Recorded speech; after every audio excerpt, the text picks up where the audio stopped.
I warned you that it is lifelong. We'll always be going through the healing process, but it's worth it. Faith is an exercise walk. Faith is something that you have to practice daily. See, in your mind, sometimes we can get in our own way. We can block our own blessings because trauma has taught us that we don't deserve it. Hi, bright soul. Are you healing from anxiety, rejection, or trauma? Well, you're in the right place. I'm Beverly. I am a survivor, a wife, and a life coach. I was shaped by God's boot camp. I learned to love myself God's way, and now I want to help you, bright soul, take ownership of your life and walk in your God-given purpose. So go grab your journal and your coffee because we're going on a healing journey together. Are you ready? Here we go. Well, hello, bright souls. We are back for another Move Forward Monday, and we are in the last week of Love Month. Can you believe that? A whole month has gone by already. I just want to thank you so much for showing up in the podcast. I see the numbers. I see you guys out there, and I just want to thank you so much for showing the love. So let's get into it. This month was packed full of information, but I broke it down where we talked about the mind, the body, and the spirit.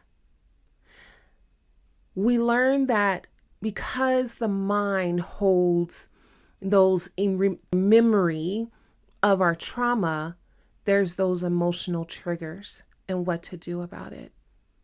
The body holds trauma, and when the body and the mind is not aligned, then you're repeating the cycle. And then we talked about relationship with God.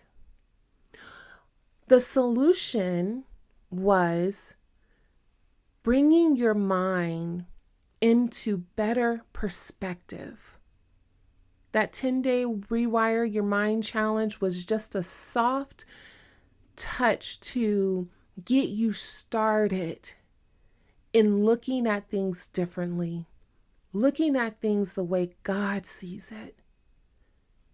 Your body, being aligned in your body has to have permission to be able to change direction. And we know that our bodies will put up a fight. Finally, having a relationship with the Lord. It is the ultimate way of change, but He meets us right where we're at. Love is patient. Not because you feel patient, but because you choose patience. Love is kind because not because you deserve it, but because you're rooted in God. Love protects, not by overfunctioning, but by setting boundaries that honor your peace. Bright souls, I'm really going to be honest with you. You know, this month for me was emotionally draining. I did the Rewire Your Mind, and can I tell you something? Even though there were simple steps, I still was challenged. Challenged with gratitude, challenged with seeing myself and speaking out loud the things that I needed my body to hear. It was a challenge. It was also emotionally draining because anytime we tap into something and we want something to be eliminated, we got to face it, right? And although I faced a lot of these things and I understand it, sometimes repeating that process does still stir up a little emotion. But that means that I'm healing, just like you're healing. You're still going through the healing process. And I did warn you. I warned you that it is lifelong. We'll always be going through the healing process. But it's worth it. Faith is an exercise walk. Faith is something that you have to practice daily. See, in your mind, sometimes we can get in our own way. We can block our own blessings because trauma has taught us that we don't deserve it. You know what that is? That's also the enemy whispering in your ear, bringing up your insecurities, trying to tell you that your past is your future. He will also try to blur the lines with the truth, give you a little bit of truth and a lot of bit of lies, or a little bit of lie and a lot of bit of truth. Either way, there's some lies that are mixed in to make the truth distorted.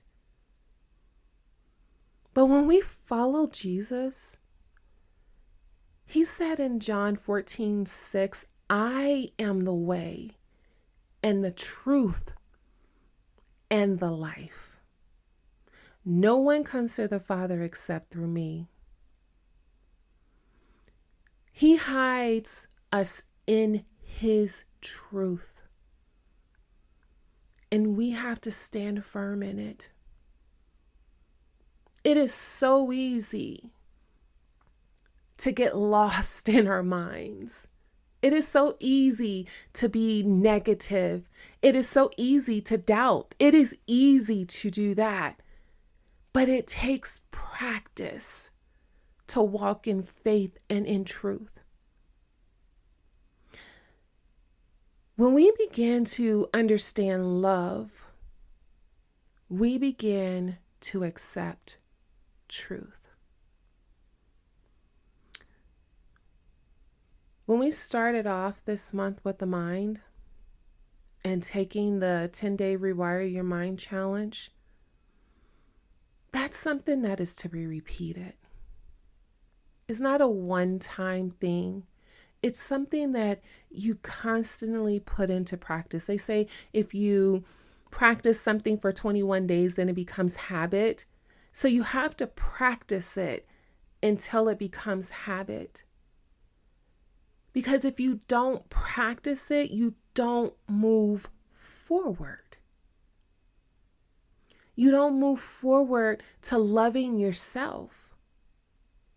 And you certainly can't move forward to loving God.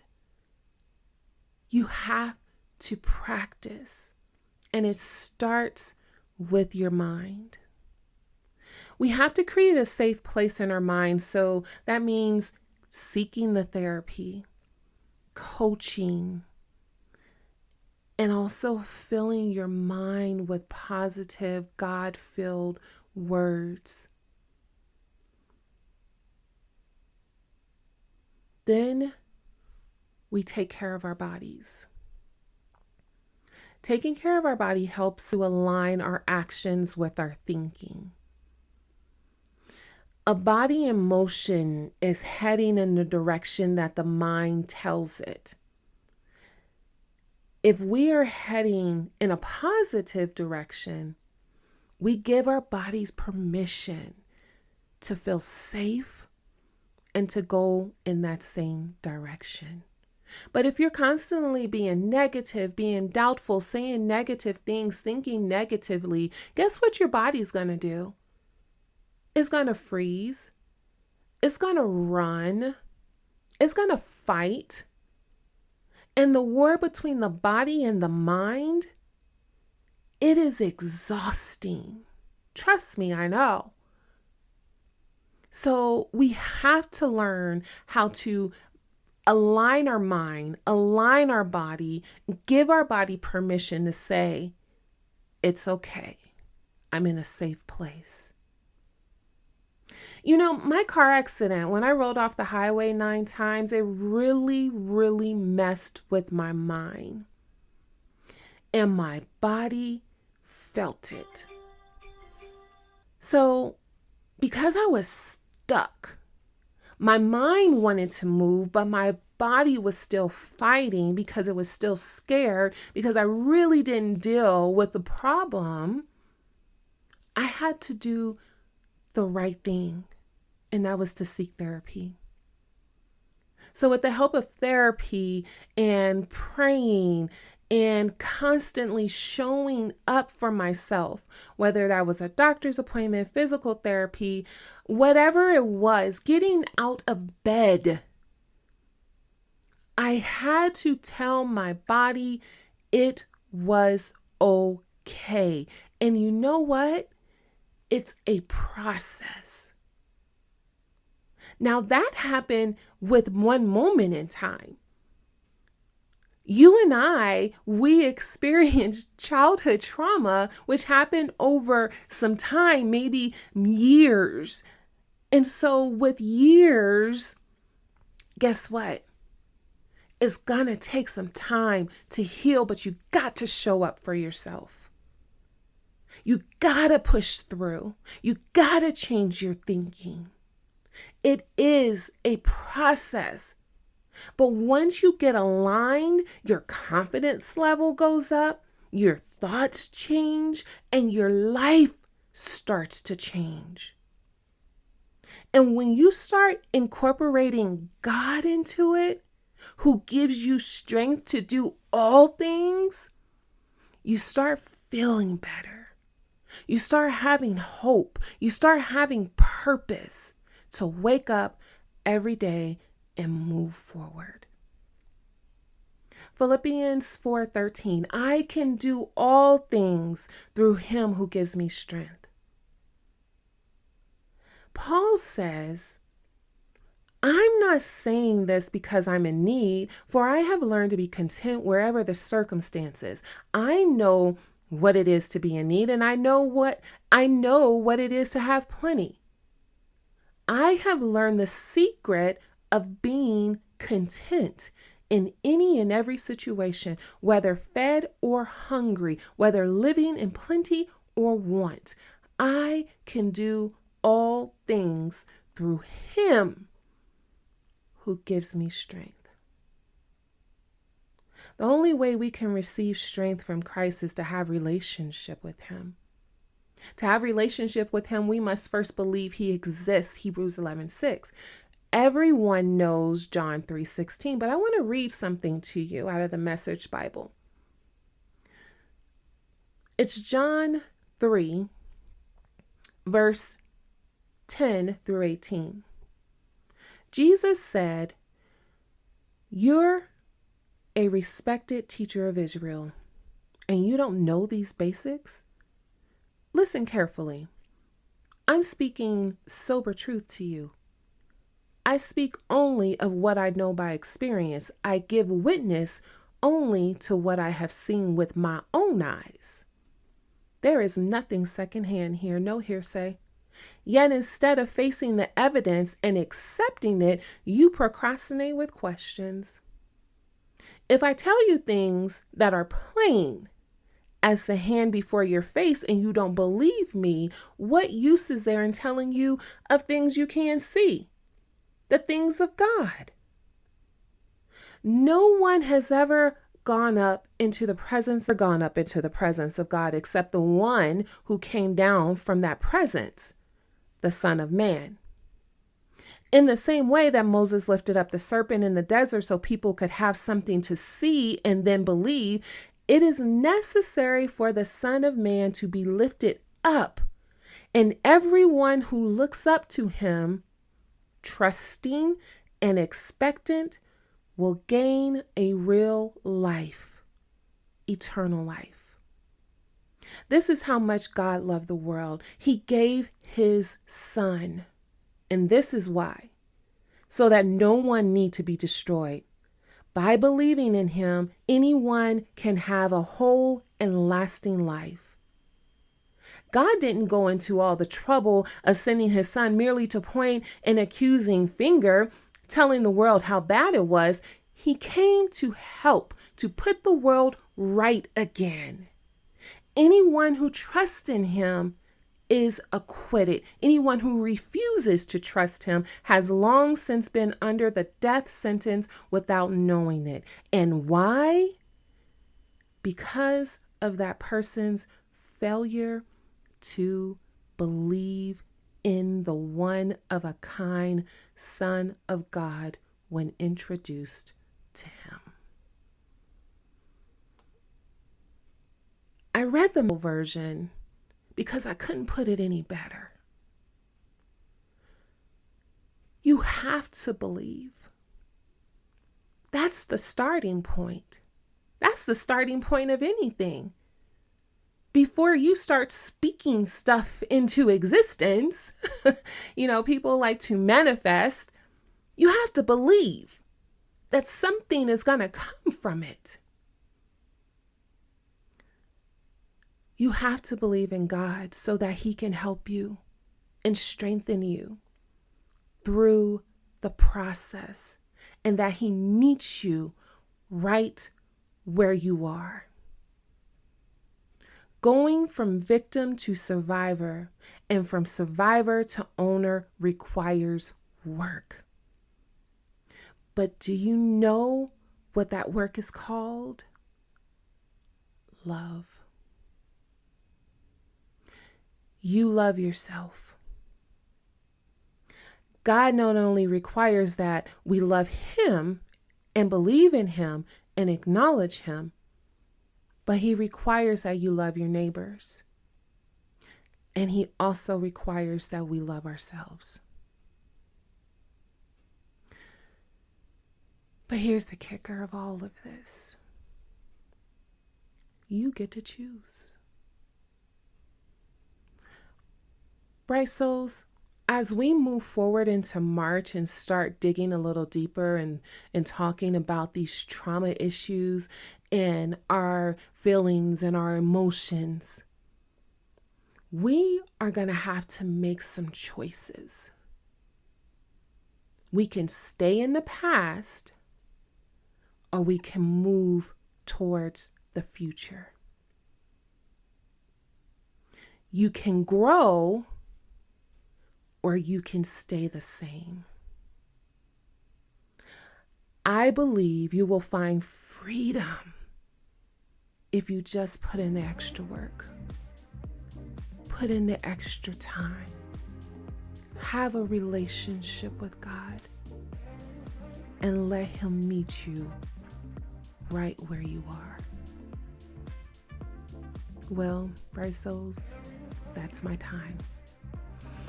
So we're going to do our breathing exercises as normal. I know you guys love it. So I want you to think about what I said, and I want you to take a deep breath and breathe out. And I want you to say the word, love is a choice. And I want you to say the words, love is a choice. I want you to take another breath. Breathe out. And say, I receive God's love. And I want you to breathe in again. Breathe out. And I want you to say, I receive my love. Bright souls, choose patience. Choose kindness. Choose love. We'll see you on Wednesday.